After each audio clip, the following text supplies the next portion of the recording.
Hello à tous, c'est Audrey, j'espère que vous allez tous très bien. Petite intro improvisée, dans mon jardin il fait un peu froid, je vous l'avoue, aujourd'hui, mais bon bref, tout ça pour vous dire que je reviens tout juste du marché et que j'ai acheté de la rhubarbe. Du coup, je vous propose aujourd'hui la recette du gâteau yaourt ultra moelleux à la rhubarbe vanillée. Et attendez, je récupère le jus, celui que l'on obtient quand ça macère avec le sucre, pour en faire un sirop de sucre ultra simple, un petit peu citronné. Vous allez adorer. Durée de vie du gâteau à la maison, 6 heures, et c'est véridique. Allez, vous êtes prêts? Toutes les étapes en vidéo, c'est parti. Alors, je vais commencer la recette avec la rhubarbe. Je coupe les deux extrémités qui sont toujours un petit peu abîmées. Et ensuite, je vais juste comme ça l'éplucher. Enfin, c'est surtout retirer en fait une partie des fibres pour éviter d'avoir ça sous la dent.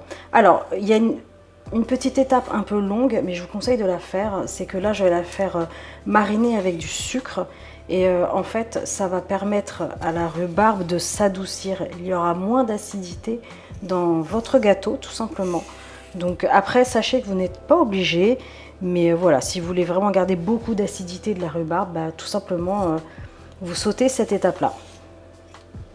Une fois que c'est fait, là, je les ai bien lavés sous l'eau claire, hein. Je vais faire des petits tronçons comme ça. Et je fais la même chose avec tout le reste.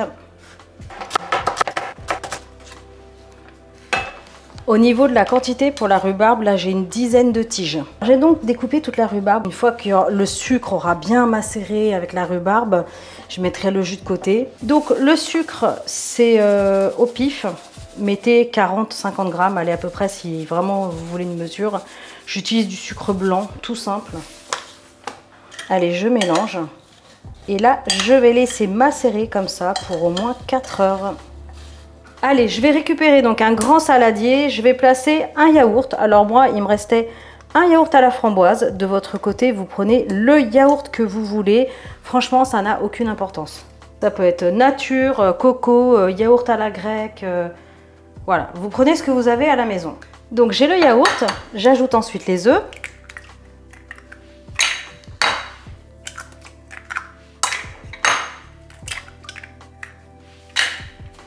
Ensuite, je vais mettre un pot de sucre. Alors moi, j'utilise du sucre, c'est du rapadura, voilà, je cherchais. C'est du sucre complet. On peut mettre le sucre que l'on veut. L'avantage de ce sucre, c'est que ça va donner une très jolie couleur ambrée au gâteau. Vous allez voir, ça va être superbe.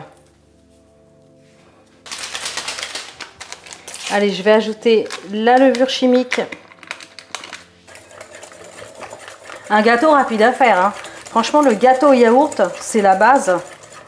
Et là, vous allez voir qu'on va le sublimer, franchement, avec la rhubarbe. Ça va être magnifique, la petite touche de vanille. Allez, je vais ajouter ensuite la farine. 3 pots comme ça de farine.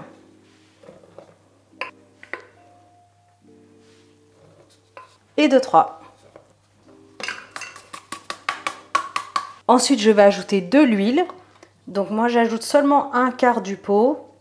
Alors, l'huile de pépin de raisin, de l'huile de tournesol, de colza, comme vous le souhaitez. Allez, je remélange.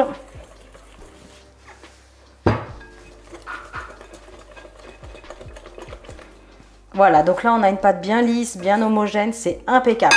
Alors, je vais réserver et maintenant, je vais m'occuper de la rhubarbe parce que vous allez voir que je ne vais pas simplement l'ajouter comme ça à la pâte à gâteau.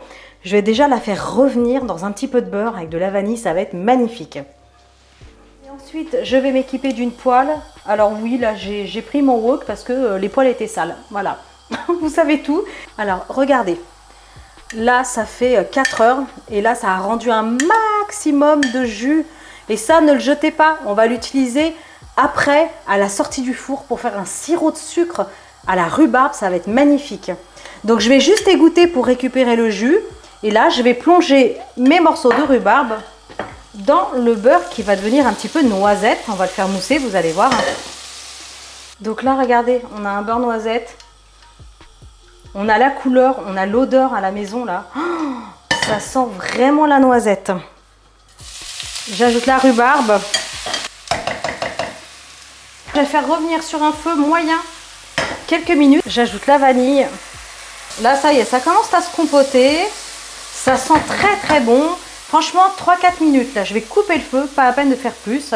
Et je vais pouvoir intégrer cette préparation maintenant à la pâte.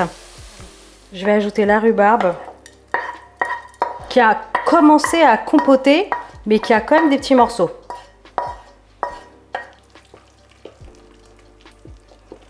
Allez, ça va partir ensuite au four, 180 degrés pour à peu près 35-40 minutes. Et c'est parti. Avant, je l'ai bien huilé. Hein. À tout de suite. Pendant que le gâteau est au four, regardez, j'ai récupéré ici le jus de la rhubarbe. Ça donne pratiquement un sirop, comme il y a du sucre. Et j'ai ajouté la gousse de vanille. Et on n'en perd pas une miette. Directement dans une casserole. Là, je vais allumer le feu. Alors, je vais le porter à ébullition. Je vais juste ajouter un petit peu de citron. C'est parfait, j'avais un reste de citron. De votre côté, vous mettez une rondelle, c'est suffisant. Hein. Allez, ça va s'infuser. On porte le tout à ébullition. Ok, impeccable. On a un frémissement. Je baisse le feu sur un petit feu doux. Et je vais prolonger la cuisson pour 5 minutes.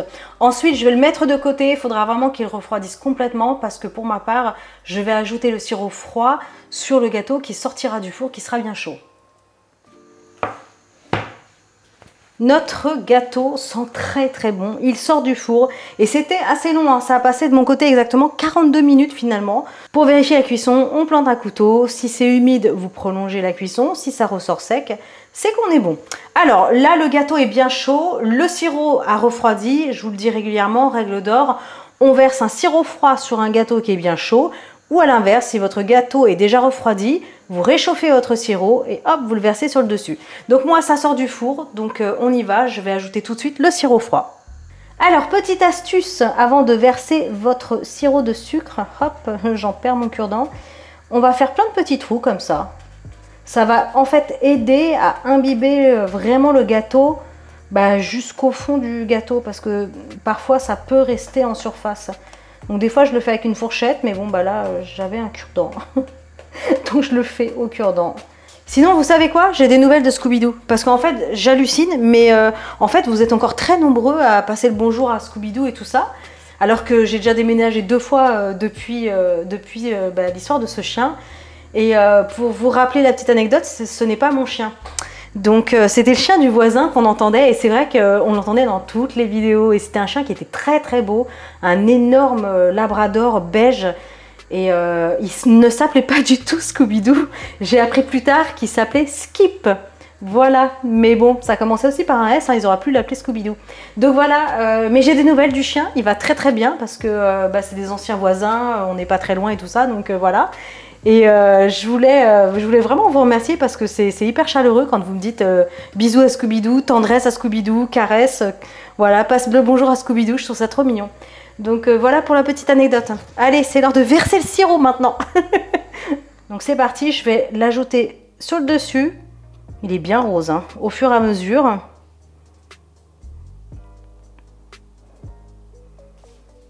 Oh là là, ça va être magnifique. Allez, je compte sur vous pour réaliser cette recette après. Hein. Vous m'en direz des nouvelles.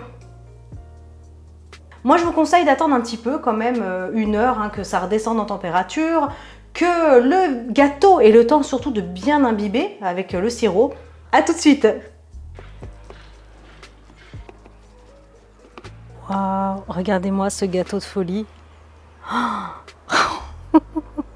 Et vous avez vu avec le sucre rapadura complet, en fait ça donne une très jolie couleur en fait au gâteau.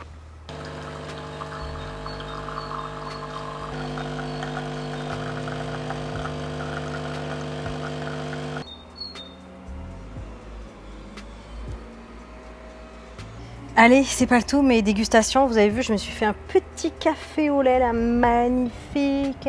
Petit clin d'œil à ceux qui auront reconnu la tasse. Dégustation. C'est trop bon. C'est trop bon. On a juste la petite pointe d'acidité très légère de la rhubarbe. On a une explosion de saveur avec la vanille, c'est mortel. À faire et à refaire. Ce camion ne va pas passer. Ça fait déjà 1/4 d'heure que j'attends, mais il passe pas.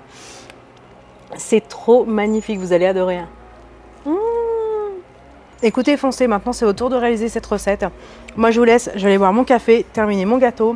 En attendant, pensez bien à liker, partager, abonnez-vous à la chaîne si ce n'est pas encore fait. Et on se retrouve très bientôt pour des recettes super méga gourmandes. Ciao!